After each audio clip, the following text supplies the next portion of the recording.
My parents divorced when I was 12. Not dramatically, not with screaming or thrown dishes, or any of the cinematic chaos people imagine when they hear the word divorce.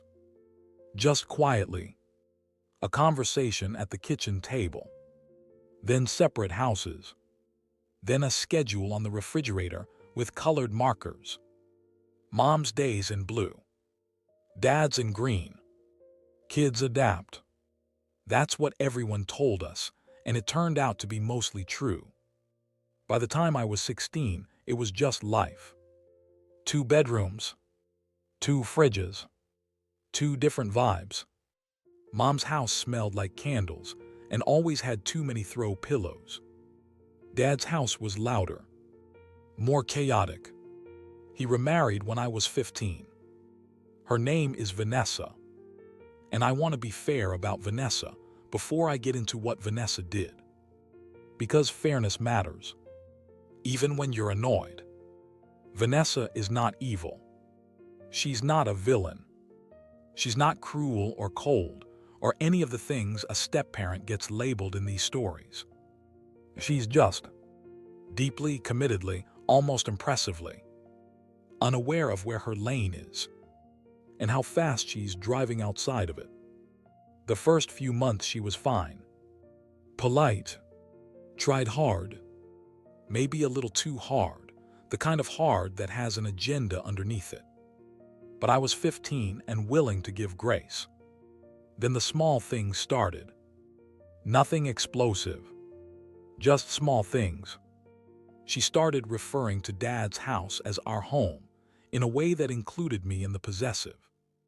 Started buying things for my room without asking. Started answering questions people asked me. Started appearing in the frame of photos I was taking with my dad. None of it was a crime. All of it was a pattern. And patterns, if you're paying attention, tell you something. The barbecue was Dad's idea. Annual thing. His colleagues, some neighbors, a few family friends. The kind of gathering that exists mostly to perform normalcy. Everyone in nice casual clothes. Potato salad nobody made from scratch. A playlist that hasn't been updated since 2019. Here's the thing about this particular barbecue. My mom was there. Now before you ask. Yes, they invited her. My parents had reached that genuinely rare and functional post-divorce place where they could be in the same space for the sake of the kids.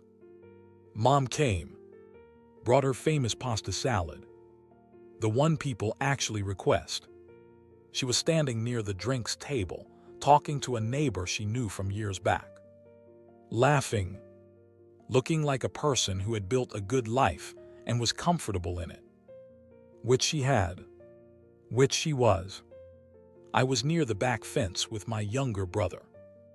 We were doing what teenagers do at adult gatherings. Existing minimally and waiting for food. That's when I saw it. Dad had a group of work colleagues clustered near the grill. 3 of them. The kind of colleagues who laugh a little too hard at the boss's jokes. Vanessa was with them. Dad was flipping something. Not paying attention. And one of the colleagues, friendly, making conversation, gestured toward me across the yard. I couldn't hear what she said from that distance. But I could read it. Is that your son? Vanessa smiled. And I watched her mouth form the words. Yes, and I'm so proud of him. The colleague smiled. Said something back. And Vanessa, without a pause, without a single beat of hesitation, put her hand to her chest and said, "Oh, I'm his mom." Just like that. I'm his mom. Not his stepmom. Not a parental figure in his life. Not someone who married his father. His mom. Simple. Declarative. Completely. Incorrect. I looked at my actual mother. 15 feet away. Pasta salad in hand. Still laughing at something. completely unaware, and something in me went very calm. Not angry, not hot, just calm. The specific calm of someone who has identified a thing that needs correcting and has decided to correct it. I walked over, calmly, crossed the yard. The colleague saw me coming and smiled. Vanessa turned, and I could see in her face the exact moment she realized what was about to happen. Not guilt, just awareness. Like a person who has overstepped and hears the floorboard creak under them. I smiled at the colleague, completely pleasant, and I said, "Hey, just to clarify, she's not my mom. My mom is actually right over there." I pointed directly at my mother, who was now looking over, because the yard had gone slightly quieter than it was a moment ago. "That's my mom. Vanessa is my stepmom. Easy mix-up." I smiled again, grabbed a drink from the nearby cooler, and walked back to my brother at the fence. 4 seconds, maybe 5. Completely polite, completely factual. The colleague laughed nervously and changed the subject. Dad looked up from the grill. Vanessa looked at me, and my mother across the yard, who had heard enough to understand what had just happened, looked down at her pasta salad and smiled. The quiet kind. The kind that means thank you. The kind that means I saw that. The kind that means you didn't have to, but you did. Dad found me 20 minutes later, by the side gate. The expression of a man who had been briefed. He said that was unnecessary. I said, "Which part?" "The part where I told the truth." He said Vanessa was embarrassed. I said Mom was 15 feet away. He said I could have handled it privately. I said she said it publicly. He did the thing parents do when they don't have a real counter-argument, which is sigh heavily and say we talk about it later. We did not talk about it later. What happened instead was a silence. Specific, structural, the kind that gets built brick by brick over a summer. Vanessa stopped trying so hard, which honestly was a relief, except for the way she did it. Not by pulling back warmly, but by going slightly cold. The kind of cold that isn't dramatic enough to call out, but is consistent enough to feel. Dad started having quiet conversations with Vanessa that stopped when I entered rooms. My younger brother, 11 years old, very perceptive, asked me one evening, "Did you do something?" I said I told the truth. He thought about it, said, "Was it worth it?" I said, "Ask Mom." He did. She said yes. That was enough. The calls from extended family started around week 3. Aunt Rachel first, who opened with, "I heard there was some drama at the barbecue." I said I corrected a factual error. She said Vanessa was really trying. I said I know, this wasn't about effort. She said, "Your dad is in a difficult position." I said my mom was 15 feet away. Aunt Rachel paused, then said fair enough, which I appreciated. Uncle Dave called next and was less reasonable. Something about respect and adjusting to new family structures. I let him finish. Then I said, "If Vanessa had introduced herself as my stepmom, we wouldn't be talking." He said it was probably an accident. I said probably. Then I said Mom was 15 feet away. He didn't call again. At least not about this. Vanessa and I had exactly one conversation about it. 3 weeks after the barbecue. Kitchen. Just the two of us. She was making coffee.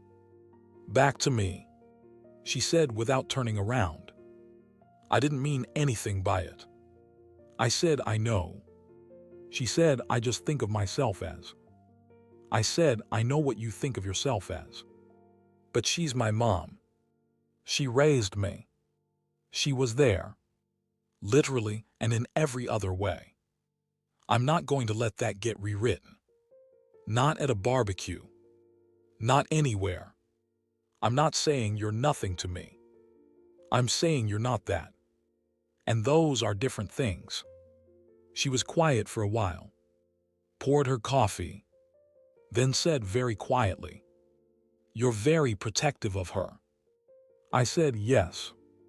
She nodded, didn't say anything else. I don't know if it landed. I don't know if it helped. But it was honest, and it needed to be said. The summer ended. Things didn't go back to normal. They went to a new normal. Slightly cooler, slightly more careful. Vanessa and I found a functional distance. Not warm, not hostile, just honest. Which is maybe what it should have been from the beginning. Dad eventually stopped bringing it up.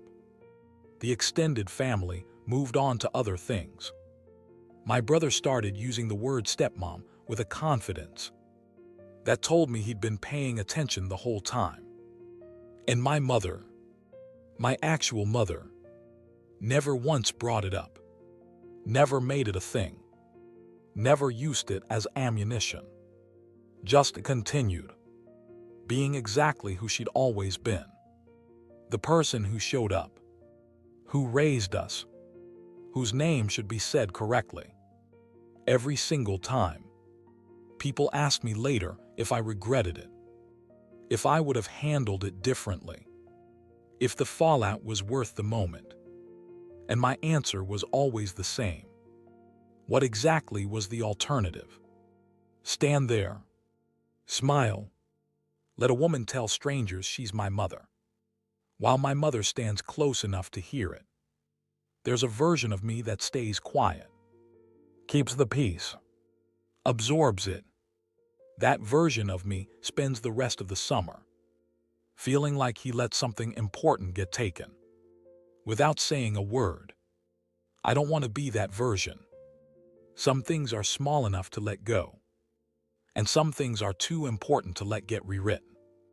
At a backyard barbecue, over potato salad nobody made from scratch. My mom made her pasta salad from scratch. Everybody asked for the recipe. Nobody asked Vanessa. The summer ended. I went back to school. And every blue day on the refrigerator calendar, I went home. To my mom. Where I've always gone and always go. Hey dear listeners, this is Talks from the Net. Thanks for listening. If you like the content, then please like, share, and subscribe to my channel for more stories. You can also find me on Spotify, Instagram, and Facebook too. See you on the next video.